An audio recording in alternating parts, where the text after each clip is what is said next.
I think I'll have a cup of tea. Oh, hello again. Have you noticed the large role tea plays in this series? Not just in this episode, but from the weekly opening scene where McGowan's thunderous resignation shatters a teacup, right through to the very last episode where tea is used to celebrate. A river of tea flows through this series. And what is it about breakfasts, too? Every time you turn around, some number two is offering breakfast to someone, most of whom wisely refuse his hospitality. Well, these are only minor observations, but by now we're probably all familiar with the more blatant symbols of the series. The umbrellas, the high-wheeler bicycle, Rover, the butler, and so on.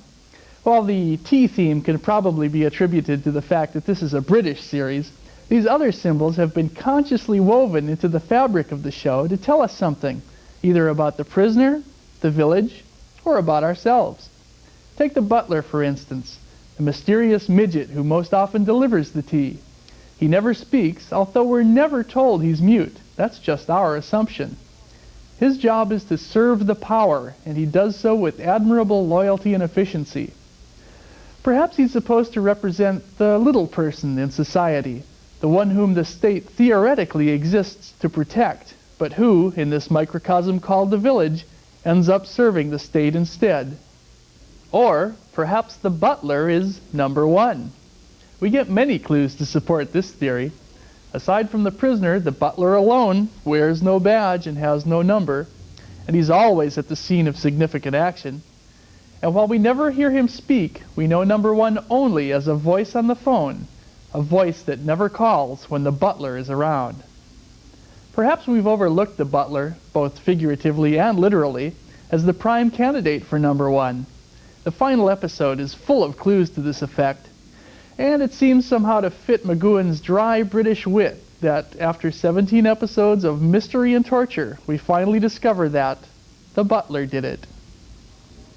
Another fascinating symbolic character in this allegorical series is Rover, although it wasn't until the Schizoid Man episode did we learn that the Great White Village Ball had a name. Rover. It reinforces what we've seen repeatedly, this huge globe acting as a guard dog or watchdog of the village. But what is Rover made of? Is it biological or technological? Is it capable of independent thought and action? Does it drink tea? Well, we have some clues, but not many. We know that Rover resides at the bottom of the village bay, for instance, merging with the ground when not in use. We know it's activated by the control room, but how is it controlled? In Free For All, we see a very quick shot of a group of men sitting around Rover in a cave. Are they just observing it or controlling it? Could they be think tank engineers studying Rover to redesign it for increased efficiency? Or does Rover study men? In the Schizoid Man, we see more of Rover's functions and some of its limitations. It can be fooled, for instance, into chasing an empty moving car instead of its intended victim. Does Rover respond to motion? Is that why number two in the first episode orders the villagers to freeze when Rover appears?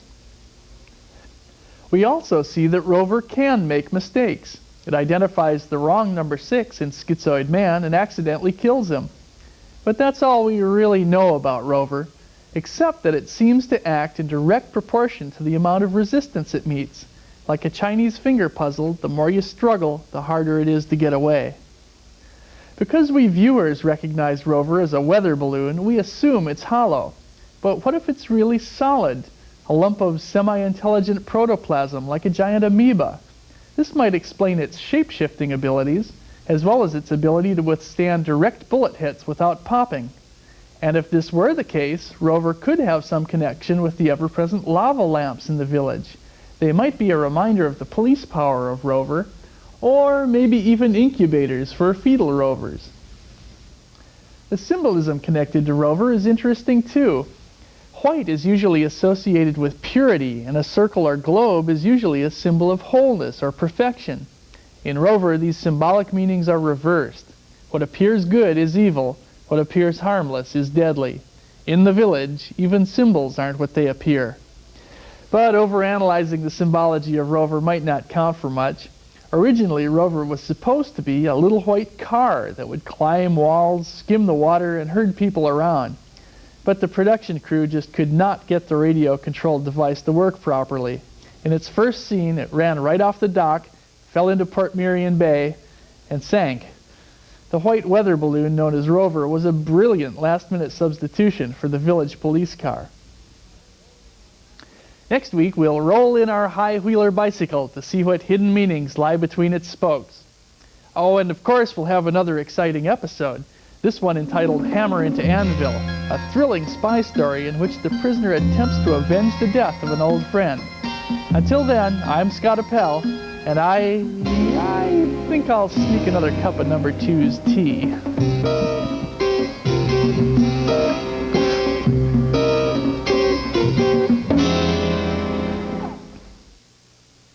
Next on POV, 2 films about America.